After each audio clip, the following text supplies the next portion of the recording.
Buenas tardes. Gracias por acompañarnos, por estar aquí. Si no habían venido antes a Puerto de Libros, se los presento. Es nuestro pequeño rincón mágico en el mundo.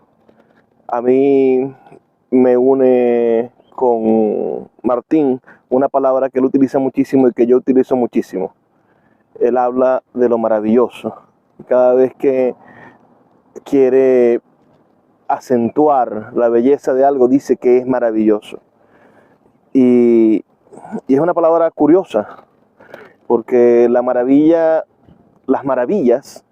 en el mundo están relacionadas a sucesos que son casi milagrosos, que son casi imposibles de desarrollarse, pero la sonrisa de un niño también es una maravilla. Es decir, si podemos ver a la Torre Eiffel o a las maravillas naturales, pensemos en las cataratas del Niágara, en el río Orinoco, que es gigantesco. También una persona que le tiende la mano a otra cuando más lo necesita, esa persona también está construyendo una maravilla. Y va de los dos polos, desde lo más pequeño hasta lo más grandioso puede ser una maravilla. Y yo utilizo mucho esa palabra, digo maravilloso, y me maravillo todo el tiempo, que es otra cosa. Uno puede asumir maravillarse, y uno se convierte en una maravilla cuando se maravilla de las cosas que ve. Es un asunto de perspectiva, y allí es donde viene la poesía, ¿no? La poesía funciona tanto en cuanto nosotros no perdamos la capacidad de asombrarnos con la realidad. Los poetas son capaces de mostrarnos con las mismas palabras que utilizamos todos nuevas formas de decir las cosas, nuevas y maravillosas formas de decir que te amo, de decir que te extraño, de decir que te odio, o de decir el nombre de una persona o de una cosa, de renombrar las cosas. Este rinconcito, este sol, esta tarde, están muy asociadas conmigo. Es algo muy mío y muy particular, porque mis padres, que eran dos muchachitos de 20 años que quedaron embarazados mientras estudiaban, empezaron a trabajar, tuvieron que salir al duro mundo de los años 90 y empezaron a trabajar en esa pared que ven allí.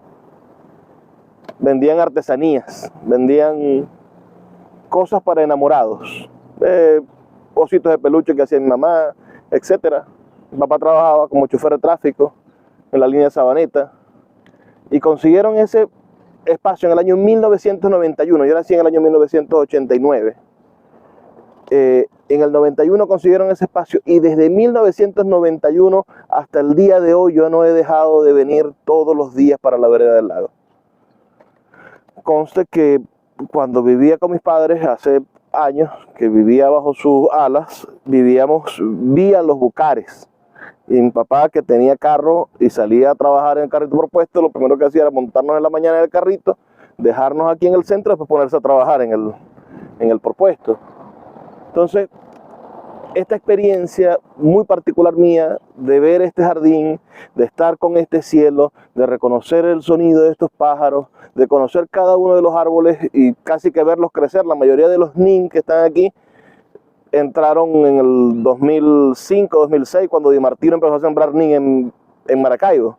Antes aquí habían búcaros, sobre todo, que todavía hay algunos por allí, o matas de almendrón, pero el nin mató el almendrón. Pero los he visto crecer a todos estos árboles de nin que ustedes tienen alrededor, que parecen que estuviesen aquí desde hace muchos años. Sí lo están.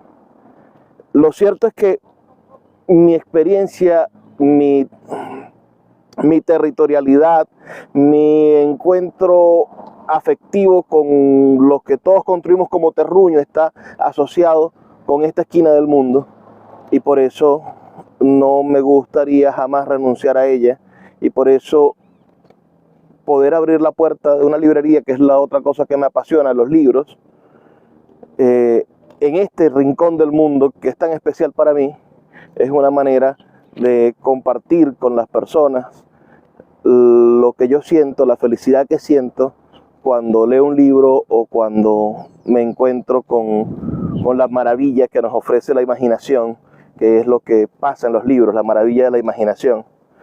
Ah, Puerto de Libros nació como un sitio web en el año 2017.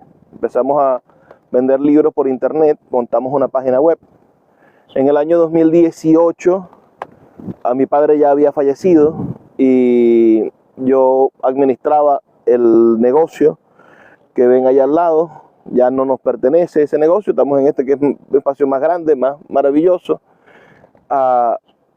Y de un problema, el problema fue que se robaron todo el cableado eléctrico de esa zona del parque y todavía no tiene cableado eléctrico. De un problema salió una solución, ya no se podía vender refrescos ni se podían vender pastelitos, no había forma de calentar los pastelitos ni de enfriar los refrescos. Salió la idea de convertir el lugar en una librería, es decir, los libros que teníamos de la librería virtual los íbamos a instalar allí porque los libros tienen la maravilla tecnológica de que no necesitan electricidad para funcionar. Entonces fue como una electricidad, como algo vibrante que todavía creo yo que me ayuda a despertarme todos los días, la idea de permitir que quien quiera leer un libro lo lea y que sea el libro que te convenza si lo vas a comprar. Esa es la política de Puerto de Libros. Es decir, yo te puedo recomendar un libro, pero el que te va a convencer a comprar el libro es el libro. Así que por favor siéntate debajo de ese árbol o llévalo donde tú quieras aquí en el parque, léelo y si te gusta, cómpralo. Si no, corres el peligro que llegue otro, se enamore del libro y cuando vengas a terminar de leerlo ya no lo puedas leer. Es una lucha por intentar cerrar el círculo del mundo editorial en esta ciudad. En esta ciudad tenemos librerías que realmente son papelerías, donde el principal motivo comercial de esas librerías está sustentada en vender bolígrafos o vender papeles, que eso que no es malo como negocio, por lo contrario, funciona como negocio, por eso se levantan esas industrias. Pero como no es el objetivo principal vender el libro, el que te atiende, el que está allí al servicio, no es una persona especialista en libros, no es una persona que ame la lectura, porque el servicio principal de ese tipo de empresas, por más que se llame librería, es vender papelería. Es justo y no lo critico. Pero sí era necesario que nosotros pudiéramos tener la experiencia que tiene cualquiera cuando va a Caracas y entra a El Buscón, donde está Catina Consalvis, una mujer que ha dedicado los últimos 30 años de su vida a promover libros y a tener librerías. O entrar a la librería Cálatos en el Centro de Arte Los Galpones, que es un sitio muy parecido a este, porque los galpones eran unos viejos galpones que eran viveros, y ahora hay galerías, hay cines, hay restaurantes, y hay muchísima naturaleza. Estás en contacto con el Ávila, casi montado en el Ávila. Y en ese espacio hay una maravillosa librería donde está el señor José Ramón Gutiérrez, que cuando tú buscas un libro, él sabe qué libro estás buscando, porque es el hombre que más sabe de libros en Venezuela y tiene la distribuidora de libros más grande del país. Y yo veía en las películas de aquellas grandes y hermosas librerías de España, de Francia, no hay que irnos muy lejos, en Medellín hay librerías hermosísimas. Y yo decía, ¿por qué no podemos nosotros crear una librería que venda libros? Una librería, no que venda papelería y útiles escolares, sino una librería que venda libros y cuando llegues te atiendan con cariño, te atiendan bien e intenten a toda costa de que salgas con un libro en la mano. Eso se unió, por supuesto, con un modelo de acción cultural. ¿Qué es lo que hace Puerto de Libros? Puerto de Libros organiza proyecciones gratuitas de cine.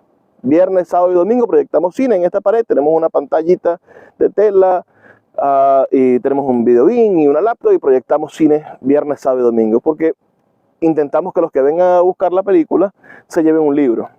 Hacemos presentaciones de libros como las de hoy, hacemos talleres de poesía, María Eugenia ofrece cursos de guitarra.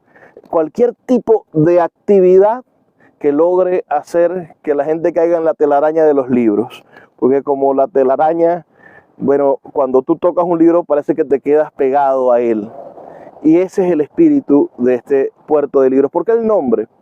El nombre está relacionado con el puerto de Maracaibo.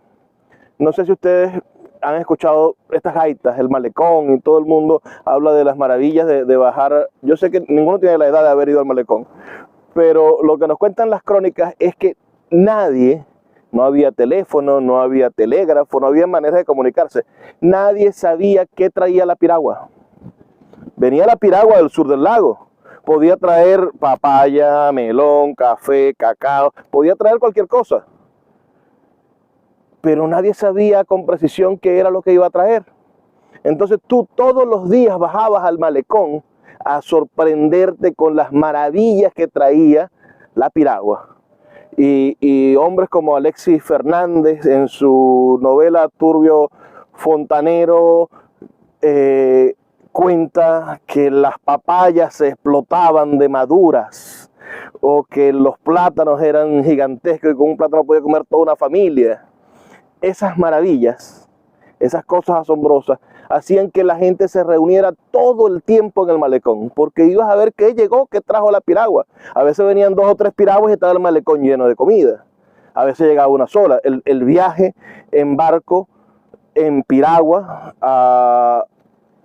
antes de los motores, podía tardar hasta 2 días en cruzar el lago, del sur del lago hasta Maracaibo. Hoy, con barcos de motor, nosotros tuvimos piraguas a vapor. La piragua a vapor tardaba entre 8 y 10 horas. Salía en la tarde y llegaba en la madrugada a Maracaibo la piragua de vapor. Entonces, ese puerto de Maracaibo al que le hemos dado la espalda, el que está ahora con un muro gigantesco para que nadie vea lo que llega y no veamos la vida marítima de la ciudad, es quizá el puerto que queremos rescatar con los libros. Es decir, que tú puedas venir a Puerto de Libros y cada vez que vengas a Puerto de Libros te puedas conseguir libros nuevos que la gente trae. Con libros nuevos no me refiero a libros recién hechos. En este caso tenemos un libro nuevo, recién hecho. Pero también tenemos libros que son novedades para nosotros. Hoy una señora nos bajó 2 cajas de libros. En esa piragua, que es la señora, hay maravillas, esas maravillas que queremos compartir. Por eso somos un puerto, pero en este caso un puerto de libros. El sueño es, primero, no abandonar este espacio porque está íntimamente ligado a mis afectos. Es quizá la parte egoísta del proyecto. No abandonar este espacio. Hacer este espacio un lugar con encuentros mejores. Yo cierro los ojos y pienso un espacio circular allí que tenga cierta condición escénica donde podamos hacer este mismo evento, pero en círculo, ¿no? Pues el círculo es maravilloso y místico. Si quisiera, sueño, le decía a Martín, ¿cuál es el gran problema? Nosotros abrimos de 4 a 9 de la noche.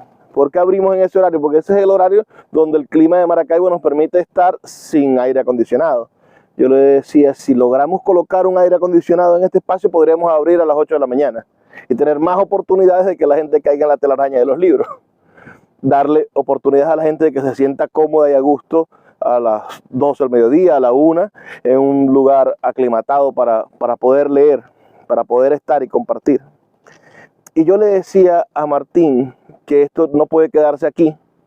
Yo conocí a Martín cuando nosotros hicimos un censo e intentamos crear un modelo de gestión cultural llamado librería comunitaria, donde se le pudiera brindar libros a los niños y a los no tan niños.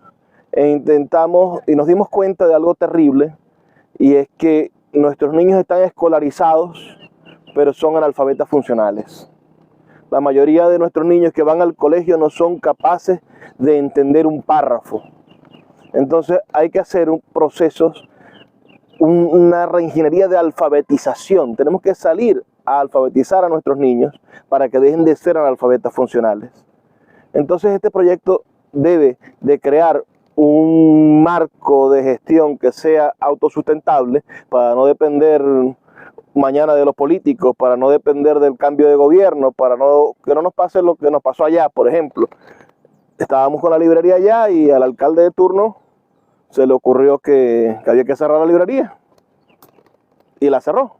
En noviembre del 29 de noviembre, Día del Escritor del año 2019, el alcalde Willy Casanova nos mandó a la policía y nos mandó a cerrar la librería. La abrimos en otro sitio. Era lo que había que hacer. Y el 30 de abril del año 2022 abrimos este espacio de nuevo. El alcalde Rafael Ramírez nos dio este espacio para poder hacer aquí el proyecto de la librería, cosa que le agradecemos. Pero porque le estemos agradecidos no quiere decir que no podamos crear un proyecto que se sostenga más allá de los cambios políticos. Tenemos que crear un proyecto que sea sustentable económicamente, que sea sustentable en la manera en la que funciona y que tenga un fin útil para que transforme a la sociedad. Necesitamos crear más lectores para poder vender más libros en el futuro. Y aunque sea el cuento, aquel sermón, aquella idea de la montaña, ¿no? Una familia que empezó, que quería mover una montaña, y iba el abuelo, el padre, tal, todo el mundo con una palada de arena y pasaban caminando todos los días y alguien le dijo, ustedes son unos locos, ¿cómo van a querer mover una montaña? Y dice, yo no la voy a mover, pero mis generaciones, si los hijos de mis hijos, de mis hijos, de mis hijos van a poder ver que cambiamos de sitio la montaña. Y yo creo en eso, que si comenzamos por fin, ya está el puerto, ya está abierto, ya está lleno de libros, y si insistimos, vamos a tener la ciudad de lectores que merecemos, porque una ciudad con gente que lee es una ciudad con gente con criterio, y una gente con criterio toma buenas elecciones, y cuando se toman buenas elecciones las cosas empiezan a salir bien. Y por eso estamos aquí, y gracias Martín por pedirme reflexionar estas cosas y a ustedes por escucharme. Muy bien.